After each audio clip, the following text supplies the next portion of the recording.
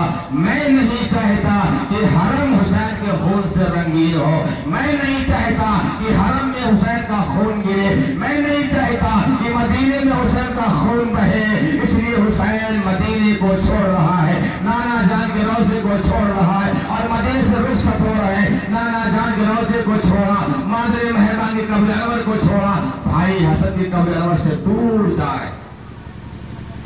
رات کے سناٹے میں آقا حسین نے کہا تھا اوروں کی طرح میری شہادت پر پردہ پڑ جائے گا، نقاب بھول جانی چاہیے، میں نہیں چاہتا۔ نانا جان نے کہا تھا حرم میں خون بہانا جائز نہیں ہے، اس لیے حرم میں خون حسین کا نہیں گرے گا۔ اب حرم کی حفاظت کے لیے خون حسین گرے گا ضرور، لیکن حرم میں نہیں، کربلا میں گرے گا، کربلا میں گرے گا، خون کربلا میں گرے گا، حفاظت مکے میں ہوگی، کعبہ کی ہوگی۔ عزیزان وطن ملت کے نوجوانوں، اسی بات کو لے کر آقا حسین جب یزیدی کا دور آیا تو آپ نے مدینے کو رخصت سفر مانگا اور اپنے قبیلے والوں کو تیاری کا حکم دے دیا۔ سارے قبیلے کے لوگ تیار ہو رہے ہیں، یہ سیدہ زینب ہیں، یہ معصوم سکینہ ہیں، بدلاؤں تجھے کیا کیا ہے علی سے، بدلاؤں میں تجھے کیا کیا ہے علی سے، اللہ کے گھر جانے کا، اللہ کے گھر جانے کا رستہ ہے علی سے۔ سن سن کے مجھے لگتا ہے حسنین کی باتیں، سن سن کے مجھے لگتا ہے حسنین کی باتیں۔ قرآن نے بھی بولنا سیکھا ہے علی سے، قرآن نے بھی بولنا سیکھا علی سے۔